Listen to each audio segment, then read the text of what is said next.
आपको हरियाणा के भिवानी, जहां पर राजस्थान के सीएम भजनलाल शर्मा चुनावी जनसभा को संबोधित कर रहे हैं।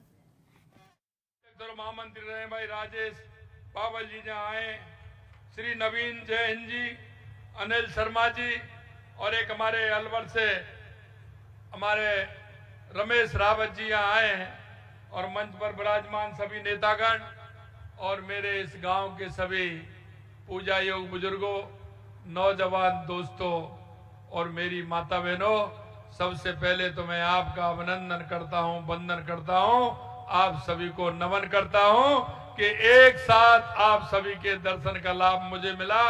निश्चित रूप से मैं बहुत ही सौभाग्यशाली व्यक्ति हूं। मैं अगर एक दृष्टि से कहूं तो ये गांव, ये ऐतिहासिक गांव है। ऐतिहासिक गांव इसलिए है कि स्वर्गीय पंडित देवी प्रसन्न जी भी यहीं के रहने वाले थे, जिन्होंने आपकी सेवा की। और मैं कहना चाहता हूं, यह वीरों की भूमि भी है, इसमें सबसे ज्यादा सैनिक भी हैं। और बात तो इससे और होती है कि जो हमारे जनरल बीके सिंह जी हैं, उनका भी गांव यही है, जो उन्होंने जनरल रहते हुए मां भारती की सेवा करते हुए लगातार 2 बार हमारे मंत्री रहे, उनकी भी ये गांव है। इसलिए मैं कहना चाहता हूं, ऐसे ऐतिहासिक गांव में मैं आपने बुलाया हूं। मैं किरण जी, श्रुति जी और हमारे जिला अध्यक्ष जी और मैं प्रदेश नेतृत्व को बहुत बहुत धन्यवाद देता हूं, बहुत बहुत धन्यवाद देता हूं। मित्रों, मुझे ज्यादा कहने की आवश्यकता इसलिए नहीं है।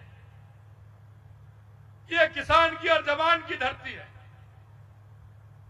और किसान जिस तरह से मेहनत करता है और मेहनत करते हुए वो देश को आगे बढ़ाने का काम करता है। और हमारा जब किसान का बेटा, वो जवान जब सीना पर जाता है तो मां भारती की सेवा करता है।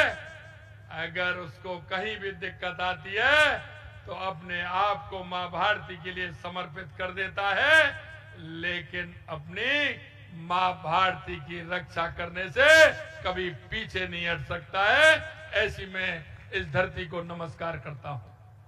मित्रों, मैं कहना चाहता हूं, इस देश में आजादी से पहले आपने देखा होगा क्या स्थिति थी। हमारे आपके पूर्वजों ने जिस तरह से आजादी के आंदोलन में हिस्सा लिया था, उन्होंने इस मां भारती को आजाद कराने में हिस्सा लिया था।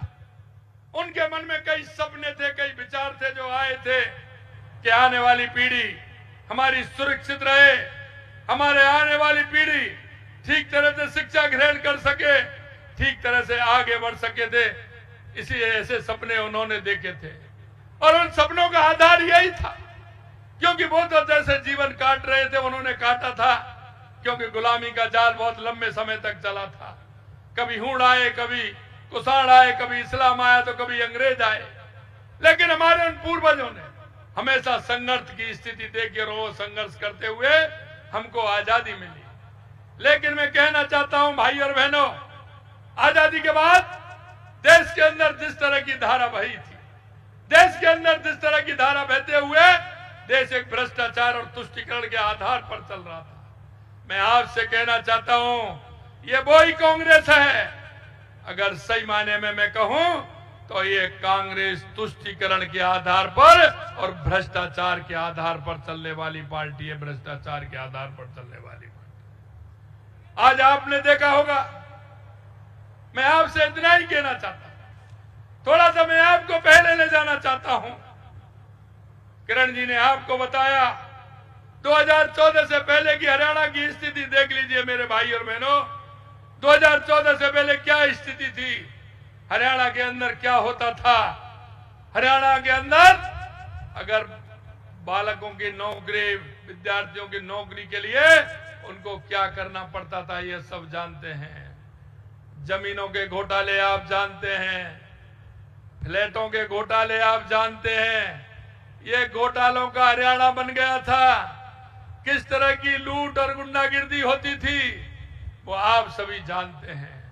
मैं आपको कहना चाहता हूं, जरा एक बार देखिए 2014 से पहले की भारत की स्थिति भी देखिए।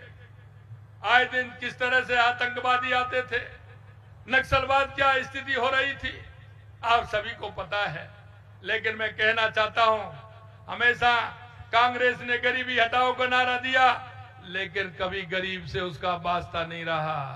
कभी उन्होंने गरीबी हटाने का काम नहीं किया, उन्होंने तो सिर्फ भ्रष्टाचार करने का काम किया है, भ्रष्टाचार करने का काम किया है। मेरे भाई और बहनों, मैं आपसे कहना चाहता हूं, आप सब लोग 2014 से पहले हमारे युवा भाइयों को भी दिखाइए कि किस तरह की स्थिति देश के अंदर थी। मैं कह सकता हूं 2014 के बाद देश के यशस्वी प्रधानमंत्री नरेंद्र मोदी जी के नेतृत्व में देश की परिभाषा बदलने का काम देश के यशस्वी प्रधानमंत्री जी ने किया है। चाहे हमारे गरीब कल्याण की योजनाएं हो, चाहे हमारे विकास की योजनाएं हो, चाहे आतंकवाद नक्सलवाद का खात्मा हो, या दुनिया में बढ़ता हुआ भारत का सम्मान हो। 1893 में स्वामी विवेकानंद जी ने कहा था, युवाओं से आह्वान किया था, उठो जागो और इस देश दुनिया पर छा जाओ, 21वीं सदी आपकी होगी। मैं आपसे कहना चाहता हूं, उस नरेंद्र ने कहा था और इस नरेंद्र ने करके दिखा दिया। भारत का झंडा दुनिया में बुलंद हो रहा है। इसलिए मैं कहना चाहता हूं, हरियाणा की रफ्तार बढ़ रही है, विकास की रफ्तार लगातार बढ़ती हुई जा रही है। पिछले 10 साल में आपने देखा है क्या कोई आपने किसी घोटाले का नाम सुना है क्या? क्या कोई घोटाला 10 साल के अंदर हुआ है क्या? मैं आपसे कहना चाहता हूं, 10 साल में एक भी किसी तरह की इस तरह की बात नहीं हुई। युवाओं को रोजगार मिलने का काम हुआ है, किसानों को हमने देखा है। आप दर्द नहीं जानते होंगे, क्योंकि हमारा किसान भोला वाला होता है, किसान हमारा भूल जाता है। मैं आपको कहना चाहता हूं, पिछली बार यही समय था, यही बाजरे की फसल आ रही थी, राजस्थान के अंदर हम आंदोलन कर रहे थे किसान के लिए, एक एक गांव में जाकर के, एक एक विधानसभा में जाकर के, क्योंकि आपके यहां बाजरा 2300 रुपए में खरीदा जा रहा था, 2300 रुपए में, और राजस्थान में कांग्रेस की सरकार थी, वहां 1200 में बाजरा बिक रहा था, 1200 में। मैं आपसे कहना चाहता हूं, कांग्रेस की सरकार राजस्थान के अंदर थी, उसने एक भी एमएसपी पर पैसा नहीं बढ़ाया। भारतीय जनता पार्टी की हरियाणा में सरकार, उत्तर प्रदेश में सरकार, मध्य प्रदेश में सरकार, गुजरात में सरकार, जहां 2300 रुपए में बाजरा खरीदा गया था और राजस्थान का किसान टुटुर टुटुर देख रहा था, और मंडी में जब जाता था दादा 1200 रुपए में बेच करके आता था। कैसा लगता होगा उस किसान को? किसान भाइयों, मैं कहना चाहता हूं आप सभी से, सिर्फ किसान का नारा देने का काम कांग्रेस ने किया था। कभी किसान से नाता नहीं रहा, कभी मजदूर से नाता नहीं रहा। इन्होंने गरीबी हटाओ का नारा कब से चला आ रहा है, आप देखिए। और मैं कहना चाहता हूं आपसे, कांग्रेस के घोषणा पत्र जो आज अभी दिया है उसको भी देख लीजिए। हर 5 साल में कांग्रेस ने घोषणा पत्र दिए हैं। कृपया उन घोषणा पत्रों को आप पढ़ लीजिए, आपकी आंखें खुल जाएंगी, आपकी आंखें खुल जाएंगी। इन्होंने किस तरह के वादे किए हैं? हमेशा जिस तरह के वादे करते हैं, इनकी आदत बन गई है। चुनाव आता है, ये अफवाह फैला देते हैं। चुनाव आता है, झूठा घोषणा पत्र लागू कर देते हैं। मैं आपसे कहना चाहता हूं मेरे भाई और बहनों, मुझे प्रमाण की जरूरत नहीं है। आप इनका कोई भी घोषणा पत्र उठा करके देख लीजिए, इन्होंने उस घोषणा पत्र में क्या क्या वायदे किए हैं और पूरा कितना किए हैं। जरा ये बात देख करके वोटिंग मशीन तक जाना, आपका मन कह देगा कि ऐसे झूठे वादा करने वाले जनता को बगलाने वालों का कोई वोट मांगने का अधिकार भी नहीं है, वोट मांगने का अधिकार भी नहीं है।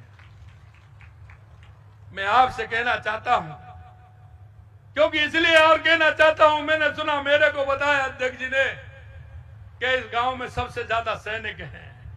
अरे 40 साल से मांग कर रहे थे वन रैंक वन पेंशन की। अरे पूछो, मेरे बुजुर्ग मेरा सम्मान किया, मेरे को हैट पहनाया। उन सेना के नौजवानों से मैं पूछना चाहता हूं, कितनी बड़ी मांग थी आपकी? 40 साल से आप मांग कर रहे थे क्या? मांग कर रहे थे तो इस कांग्रेस के कान पर जूरे की क्या? अगर वन रैंक वन पेंशन का काम किया तो देश के यशस्वी प्रधानमंत्री नरेंद्र मोदी जी ने किया, नरेंद्र मोदी जी ने किया। मैं आपसे कहना चाहता हूं, कांग्रेस के युवा नेता राहुल गांधी विदेश में जाते हैं। अरे आप तो एक गांव के आदमी, वो तो विपक्ष के नेता भी हैं और राष्ट्रीय पार्टी के अध्यक्ष भी रहे हैं। जरा उनके बोल तो सुन लीजिए। अरे जब बोल सुनेंगे तो हमारे गांव में काम करने वाला व्यक्ति भी, उसके मन में मां भारती के प्रति जो श्रद्धा और भाव होगा, मां भारत के प्रति जो श्रद्धा और भाव होगा। अरे राहुल जी जरा सोचिए, आपने गांव खेत खलिहान तो नहीं देखा, लेकिन मां भारती के बारे में तो पढ़ा होगा, देश के बारे में तो सुना होगा। आप किस तरह की बात करते हैं, इसे तो मेरे गांव का वो मजदूर अनपढ़ वो भी इस तरह की बात नहीं करेगा जिस तरह की मां भारती के बारे में, देश के बारे में। साल्ला उनसे तुम्हारा क्या संबंध है? जरा ये तो बता दीजिए। उनसे कौन सी पुरानी रिश्तेदारी है, जरा उसका भी जिक्र कर दीजिए। मैं आपसे कहना चाहता हूं, ऐसे आतंकवादी लोगों के जो देश में आतंकवाद फैलाना चाहते हैं, देश की सीमाओं को असुरक्षित करना चाहते हैं, देश को विखंडन करना चाहते हैं, उनको जाकर के विदेश में उन लोगों से ऐसी कौन सी बात है जिनको आप बतियाते हैं? जरा जनता के सामने ये भी बता दो।